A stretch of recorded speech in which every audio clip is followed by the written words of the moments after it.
What's up, y'all? Welcome to the Shontavia Show, where my goal is to help you start a business based on your life's vision. This ain't gonna be your daddy's business advice. I'm laser focused on entrepreneurship in the 21st century, vision, and breaking the traditional mold. If you can get with that, you can get with me. Be sure to visit Shontavia.com for more episodes, blog posts, and other content. Thank you for listening. The show starts now. What's up, everybody? This is the Shontavia Show, and I am Shontavia. I want to inspire you to start a business based on your life's vision. Today's episode is all about conferences, y'all, and using conferences to grow your business and your brand. And I have to start by saying I actually am not that comfortable with conferences all the time. I am mostly an introvert, though I can be kind of an extroverted introvert at times. And basically what that means is that even though I can go out and talk to people and have a good time, I need a lot of breaks. I get pretty exhausted if I'm at a conference talking about myself and listening to other people for a long time. And so I am saying you need to go to conferences as a person who really is not always that excited about spending 2 or 3 days at a conference. But I found a way to make it work for my business and my brand, and I hope you do too, because they can be some of the most useful tools for you to grow the thing that you're trying to build and the brand that you are cultivating in your company and for your work. So let me start with a little story about how conferences have impacted me and been really, really dynamic opportunities for my business. So I, many years ago, was working as a law professor in the Midwest, and I went to a conference in Wisconsin, in Madison, Wisconsin, at the University of Wisconsin. And as part of my work as a law professor, one of the things we have to do, or maybe not have to do, but is good for your work, is to go to conferences and talk about ideas you have for research and written work, like articles and that kind of thing. So I went to a conference with an idea of actually somewhat of an unusual idea about the connections between science and law and human behavior, and how a combination of all these things could explain why things go viral online and the crazy things people do when stuff goes viral online, and why some people try to get a monopoly on memes after they go viral. So this wasn't a fully developed idea by any stretch. It was something I had been thinking about, and when I went and gave this presentation about what I was thinking about, it did not go over well. In fact, someone afterward told me, this is really kind of a silly idea. It's not worth writing about. I don't get it. And that means you shouldn't write about it. And I was a little disappointed, a little dejected about it, but I kept going. I not just kind of thought about it and researched it. I started writing it. And I started writing this article. So I went out and presented again at another conference, this time I think I was in Vermont or New Hampshire. It was somewhere in that general universe in New England. And I talked about at that time it was a paper, and I said to the audience there, I gave this presentation before, it didn't get great feedback, but I still feel pretty strongly about it. And at that conference, there was a woman there who suggested that if I was looking for ways to leverage my idea and figure out how to gain some traction for this particular topic that was a little unusual, that I should submit it to this award competition. And that award competition identified the best articles in the world on trademark law and things related to the trademarks and competition. I was a little skeptical because this is, keep in mind, an article that multiple people had told me was silly and I shouldn't write it. I had never heard of the competition before either, but I entered that article and another into this competition that gets submissions from all around the world, again, to identify the best topics, best articles in the world on a trademark law topic. And that year, first year I'd ever heard of it, submitted 2 articles on 2 completely different topics. I both won the competition and for the other article. And the thing that I had started writing that everybody told me I shouldn't write was named the 3rd best article in the world on a trademark topic. And I was talking about memes and talking about the way people act when it comes to memes and trademark law. And that article that I started out as an idea as a conference actually became several other things. So writing that piece and submitting it and winning that award, some people said, "Hey, you ought to write, kind of like a public piece, a public article on this same topic." So I wrote that article too, which went up on theconversation.com, which is kind of like a CNN or time.com where they have articles from experts and professors on different topics. And that led to a TEDx group reaching out to me and saying, "Hey, we have a TEDx event coming up. We're thinking about inviting someone to talk about memes. And right now it's between you and the person who invented the word meme. And we wanted to talk to you." So I'm thinking, okay, I'll talk to these folks. There's no way they're going to invite me to give a TEDx talk on memes when they could invite and have the person who invented the word. But as it turned out, they really liked of the academic topic, and then they liked the way I wrote about it publicly. We had really good engagement over the phone and that kind of thing, and I was selected to give a TEDx talk in Atlanta, Georgia in 2019 on the topic of the same thing people had told me a couple of years ago at a conference that I shouldn't write. So my point is with conferences that taking that first step of talking about your ideas, your work, your business, your projects, even if it's something that, isn't resonating that much with an audience, you never know what could happen from those things. And since giving that TEDx talk, there's been, I can't tell you how many different opportunities I've gotten just from that one thing. And it would not have happened without, frankly, both of those conference experiences. The first where people told me, "Hey, you really shouldn't do that." The second where I said, "Hey, I went to a conference, people told me I shouldn't do it. I'm doing it anyway. Do you have any suggestions?" And someone said, "Hey, enter it into this competition." So I want to spend some time in this episode talking to you about how you can leverage your expertise and your experiences in conferences to build your business and build your brand. In my business, because of the work I'm in, helping other people leverage their expertise to build businesses, I do speaking, I do consulting, I work with people one-on-one in coaching. I'm writing a book. I'm creating a class. I'm doing a lot of things that requires me to engage with other people. So what better way for me to sell myself than to say, "Hey, I've given a TEDx talk on this topic. I've written publicly about this topic. I've been invited by Fortune 100 companies and lawyers to come speak about this topic." And the same thing can be true for you. Does not matter what your expertise is. So this may not come from the work you're doing every day, how you're getting paid. Maybe you're really good at parenting, juggling your kids' schedules. Maybe you're good at diversity and inclusion in the corporate environment. Maybe you bake cookies and cakes. It really doesn't matter. If there's something that you do well, I hate to bet my eye teeth, but I'll bet my eye teeth that there's a conference out there that revolves around your expertise. And what you can do by going to those conferences, especially as a presenter, is get people interested in and excited about your company. And in my opinion, going to a conference as a speaker is a really, really great way to do that. So as you continue on your entrepreneurship path, speaking at conferences and workshops and other events can not only help you get your name out there, but also your expertise, what you're really good at, and your business with people in your field or with people who are really interested in the type of work you're doing. Because as an entrepreneur, you really need to be out there talking to folks about your work, how you can solve their problems, the things that people are facing out there day to day, and who better to talk to than a room of 100 or 1,000 or 10,000 people with interests that are similar to yours.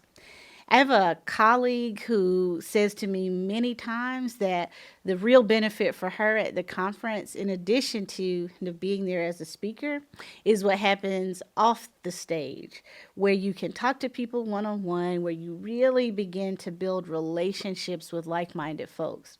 So there are any number of reasons why you should be considering going to conferences as a speaker and pitching yourself as a speaker. And so when you go as a conference speaker in particular, your colleagues and the people in the audience are going to see you as the authority and the expert before you hit the stage. If the conference organizers thought enough of you to invite you there as a speaker, there must be something good about what you're doing, right? So your job is to prove the audience right once you get on the stage so that you can connect with them once you get off the stage. So really there's like three pieces to this. There's getting invited as a conference speaker, so you're viewed as an expert and authority in the space. It's proving the conference organizers and the people in the audience right once you're on the stage so that you can connect with people once you are off the stage, and not just at that conference when you're off the stage, but later through the content that you're creating. So some people in the audience, when you go to a conference and give a talk, will really, really like you. They will connect with you. They'll share your name. They'll share your message with other people. They'll follow you off the stage and into the hallway for more discussions. If there are lunches or dinners, they'll want to come sit next to you. They'll follow you on social media, and hopefully they'll want to work with you either by hiring you to come speak at their event, by buying from you, or whatever. So you can begin to grow your business this way. A couple of weeks ago, I actually was at the Fulbright Association conference. I gave a talk there. The Fulbright Association is one of the largest, most prestigious international education organizations on the planet. I gave a talk. Actually, I was invited to give a talk there about memes. I had forgotten that. And afterward, two people came up to me and said, "Hey, we really want you to come speak to our folks in, wherever." I can't even remember where now. But I think I'll probably get a couple of new speaking opportunities and new opportunities to share my work and my business that way. So again, I'm the first to say this is not something that I necessarily in a perfect world want to do day in and day out. But in a perfect world, it is definitely awesome for me to connect with like-minded people. And that's something that I want to do. Now, again, I take breaks and that kind of thing. But I continue to feel like conferences are an amazing way to leverage my expertise to build my brand and build my business. So what I've decided to do, because it is a little bit uncomfortable for me, is be really, really intentional about where I spend my time in conferences and where I'm going and who I'm speaking to. I want to give you some strategies for how you can do the same thing, how you can find people, places, conferences that can help you build your brand and build your business. So all you have to do is get the invitation from the conference organizers. So how do you do that? And this for me was such a mystery. I would go to conferences, I would hear speakers. Sometimes I'd be really impressed, sometimes not so much. And I would think, well, hell, I can do what they're doing. Or if I didn't feel like necessarily I was there yet, I was taking notes, not just on what they were saying, but the style and trying to figure out how I could get some of these opportunities too. So one avenue always, of course, is to work with the speakers bureau or having an agent, like a speaking agent. I have a speaking agent now, so shout out to Gravity Speakers. They are awesome and amazing and just, really been helpful for me in crafting a clear message and finding the right opportunities. So working with a speaking agent is one avenue. That's kind of hard, though, because agents a lot of times want to see a history of speaking. They want to see a clear message. They want to see third-party interest in you, among all kinds of other things. I don't know the secret sauce. Maybe I should probably get maybe my agent or some other agents to come on the show and talk a little bit about how you get signed to a speakers bureau. But at any rate, there are other things you can do in the interim. So the first 10 years of my business, I didn't have a speaking agent or anything. It was just me out there looking for opportunities. So if you don't have a speaking agent yet, there are still a ton of things you can do to get started. even if you don't necessarily have the street cred you need to like go out immediately and get a speaking agent. So the first thing you can do is create a vision. And y'all know I love vision. I talk about vision. The whole purpose of this show is for me to help you create a business based on your life's vision. So I believe strongly, strongly about vision. And while you don't have to create a vision, it is so much easier to know your vision before you try to go out and speak at all these different conferences. And I say that for a couple of reasons. So you don't want to just to go out everywhere. You want to have a strategy for going to a conference and speaking to people. If the folks at this conference are not your target audience, they're not going to engage with you, they're not going to work with you or buy from you, then maybe that is not the right place to spend your time and efforts. So the first thing with creating this vision is, why are you going to go out and do this? What is the point? How does speaking ultimately fit into the vision you have for your business? So for me, one of the things is I go out and speak so that people can engage with me one-on-one. So I'm not out all the time. I am not hitting the streets 300 days a year or whatever. I have a spouse, I have 3 children, I have a lot of other things that I want to do in life. So I'm not out all the time. But when I do go, when I do conferences and when I do speak, I want to get a lot of bang for my buck. So I go to conferences where I know that will happen. Also, it gives me really good bases for content. So a lot of the things I'm talking about on this show and on my website, I am packaging and repurposing that content in my speaking engagements.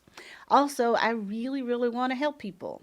And one of the best ways I can help people is by going out and talking to them about, all of the different things that go into becoming an entrepreneur and creating a business based on the vision you have for your life. So if you do have a vision, awesome. If you need a little bit of help creating a vision, you can walk through a program that I have on my website for free at shontavia.com. And I'm not just saying this because I created it, but creating a vision is critically important. And the program that I've developed is really, really simple. There are 4 videos. They're each less than 7 minutes. And I do these videos myself once every couple of years because I believe so strongly in creating a vision for my life. And, I just need that guidance myself. I need to look internally. I need to do a lot of the things I walk through in these videos. So you may find as you work through your vision, is speaking just ain't going to be your thing. And so if speaking ain't going to be your thing, then it's great to know that before you go out and waste time at conferences when you really don't need to do that. If it's not necessary for your business, awesome, great, let's move on to something else. If speaking could be valuable for your business, then the next thing I think you should do after creating a vision is choosing a topic of expertise. And I don't mean a dissertation of things. I mean a topic that you can describe in probably 2, 3, or 4 words. Easy words, not like the big words you use when you look things up on thesaurus.com or whatever. We just need to know what your expertise is. Conference organizers need to know what your expertise is. And actually, this is something that I have struggled with a long time, figuring out, how to succinctly describe my expertise. Because I do a lot of different things. I'm interested in a lot of different things, but I've had to really focus. Like I could talk about memes all day long. I mentioned memes earlier. That was the foundation of my TEDx talk. I could talk about entrepreneurship. I could talk about scholarships to college. I could talk about so many different things. But figuring out your topic of expertise in 3 or 4 words will be important because you want to be able to communicate really broadly, hey, this is what I'm good at. And I am still learning and growing in this space myself, but it's really, really cool for you and is really easy for organizers if you can just in a couple of words describe your expertise. So that's the second thing. After creating a vision, choosing a topic of expertise. Then the third thing, I am begging you to do is create content about this topic you just chose, the 3 or 4 words you just chose, and share it on your own platform. If you have a website, awesome. If you don't, get a website. If you don't want a website, use an app or an email newsletter or something that is feasible and workable for your business. The method doesn't matter as much as the action that you take. But you should have a platform you control as much as, we can control anything in this digital world, but you should control whatever that domain is. So like for me, I've got my website. I also have an email newsletter. I'm doing this show via podcast and video. And then I have a private community that I've created. But those are all things that I have created, that I manage. Well, in my business and the rest of my team in my business. So what can you put on this platform once you create it? Here's some ideas. I'm not saying you have to do all of them, but some ideas about things you can share on your own platform.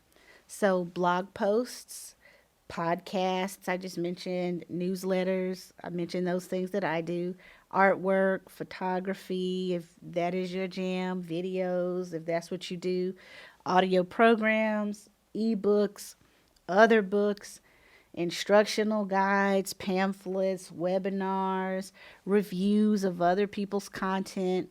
One of my favorite YouTube channels is a person who reviews conferences that he goes to. So even if I can't go to Nashville next week, there's a person who's either been already or going who will do a review, and then I can figure out if it's something I should drop a few $1,000s on in the next couple of years. So those are, I think I mentioned 10 or 12 different things you can share on your own platform. And so let me just say about this, I prefer sharing things on my own platform first and then moving to other people's platforms. So like on my own platform, my website is up 24 hours a day, like every website, I presume. I'm not going to be in Alaska and California and Vermont all at the same time, Georgia, wherever. But my website can be, my email, newsletter, the app, all that stuff. So that is why I think it's important to create your own platform. And again, I suggest posting on your own platform first before anybody else's. So like a Twitter, a Facebook, a LinkedIn, a whatever, Medium, Instagram, whatever. I think you should post on your own platforms first. Because when you post on social media, what you're giving those other platforms the right to do, usually in the terms of use, is use your content however they want. And, maybe somebody complains about your content and it gets removed, and that happens without your control. But if you have things already on your own platform, then at least you have some digital record. You have the ability to push stuff out the way you want. So post on your own platform first. Move to those other things, the Facebooks, the LinkedIns, the Twitter, Instagram, Medium, whatever, but start with your own. After you do that, so we've done 3 things now. You have a vision, you are creating content, you are choosing your topic of expertise, you're posting on platforms. One thing you absolutely have to do if you're going to be a conference speaker is record yourself speaking about a topic, even if it is in your kitchen or your living room or hell, even your car or whatever. There's really good lighting in your car, frankly, if you do it in your car. Practice as many times as you need to, but have a 1 to 3 minute video that you are comfortable posting on your website and sharing with conference organizers. Because as many times as you say, hey, I'm a great speaker, hey, I'm a great speaker, hey, I'm a great speaker, what really proves that is actually speaking and having content that shows that you are a great speaker. So show rather than tell organizers that you're a good speaker, that you'd be good for their event. And after you've done all those things, the final piece of advice I will give you is find a conference and pitch yourself. Conference websites often have a speakers tab or a call for speakers tab or page on their websites where you can submit your name, submit your materials, so that you can present at conferences. So I'm going to give you a little bit of homework. Go look for some conferences in your space or field. I actually keep a list of conferences that I'm thinking about. There's probably more than 100 conferences on that list. If you go to listofconferences.com, I've listed them all there, listofconferences.com.